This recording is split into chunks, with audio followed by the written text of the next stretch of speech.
guys, welcome to this channel Nidhi Rajdan. Today we are going to discuss about ear infection in babies. So guys, आपके मन में भी ये question आता होगा कि क्या मेरे बेबी को कोल्ड की वजह से उसके कान में इन्फेक्शन तो नहीं हो गया। तो यस, ये बड़ी कॉमन सी चीज़ है कि उसको अगर कोल्ड है तो उसके जो मिडल एयर है या फिर जो स्पेस है एयर ड्रम और इनर एयर के बीच में, अगर आपको लगता है कि उसमें कुछ स्वेलिंग है तो might be this is the symptom of air infection.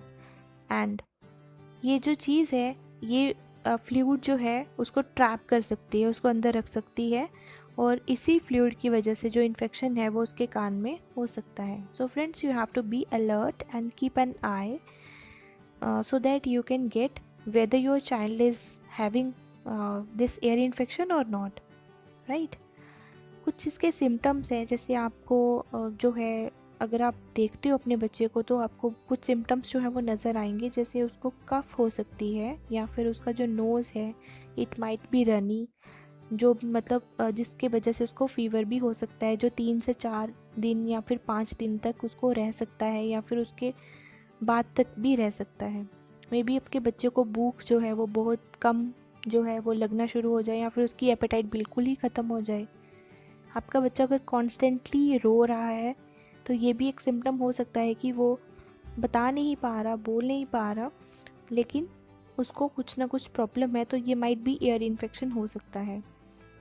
सो आपको ये सिम्टम्स भी देखने को मिल सकते हैं कि अपने वो कान को बार बार खींच रहा है या फिर उसके ऊपर वो टैपिंग जो है वो कर रहा है। ये भी हो सकता है कि जो फ्लूइड उसके कान में ऑलरेडी ट्रैप्ड है वो ड्रेन होना स्टार्ट हो जाए, तो आपको यहाँ से भी पता चल सकता है कि जो फ्लूइड है वो ड्रेन कर रहा है। सोने में उसको प्रॉब्लम आ सकती है और उसको कॉन्स्टेंटली फीवर जो है वो आता जाता रह सकता है। अब एक चीज़ बहुत ज़रूरी है, वो मैं ये बताना चाहती हूँ कि बच्चों को अक्सर आदत होती है कि वो अपने कान जो है वो अक्सर खींचते रहते हैं। सो अगर आपको सिर्फ यही सिम्टम दिखता है तो this can not count as sign for infection in air. But still, if you have doubt, you can go to your pediatrician and you can consult immediately if you think that she has all these symptoms which I have just told you. Now I would like to add some home remedies जो आप अपने बच्चों को जो है घर पे ही थोड़ा बहुत जो है उसको कंफर्ट करने के लिए कुछ होम रेमेडीज़ जो है उनको अपना सकते हो। आप अपने बेबी को जैसे सबसे पहले मैं ये बोलना चाहती हूँ कि कोई गर्म कपड़ा जो है लेकिन वो मॉइस्ट हो, उस कपड़े को कंप्रेस करो, मतलब जैसे पोटली बनाते हैं वैसे पोटली सी बनाओ और बच्चे के जो ईयर है उसके ईयर के ऊपर उसको रखो फॉर अबाउट 15 मिनट्स और वी कैन से 20 मिनट्स, ज़्यादा से ज़्यादा 15 मिनट बहुत है।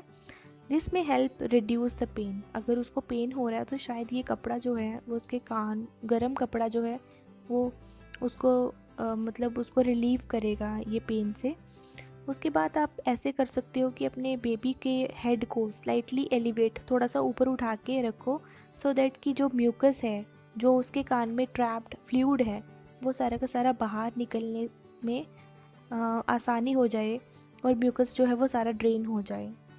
और उसके साथ साथ मैं एक चीज़ और ऐड करना चाहती हूँ, आप अपने बेबीज़ को कभी भी पिलोज़ जो है वो मत दीजिए। बेबी बहुत छोटे हैं, छोटे बेबीज़ के लिए पिलोज़ जो हैं दे आर नॉट रिकमेंडेड और उनके लिए डिफरेंट पिलोज़ होते हैं। If you want to get you can get babies pillows, right. अगर आपके बच्चे को आप ब्रेस्ट फीड या फिर बॉटल फीड दे रहे हैं तो उसको फीड रेगुलरली करिए।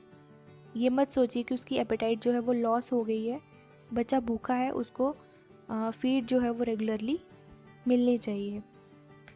और उसके साथ साथ अगर अपने बच्चे को अपने किसी पेडियाट्रिक को या फिर किसी एयर स्पेशलिस्ट को चेक कराया है तो आप प्लीज़ उसको जल्दी से जल्दी जो प्रिस्क्राइब्ड मेडिसिन है वो स्टार्ट कीजिए सो दैट आपके बच्चे को रिलीफ मिल सके।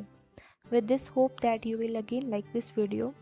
Please hit like, share and subscribe button. Do comment me how do you feel after getting my videos, and do subscribe this channel if you are new or if you haven't subscribed it yet. With this, do press the bell icon so that you can get instant notification also. Thank you so much.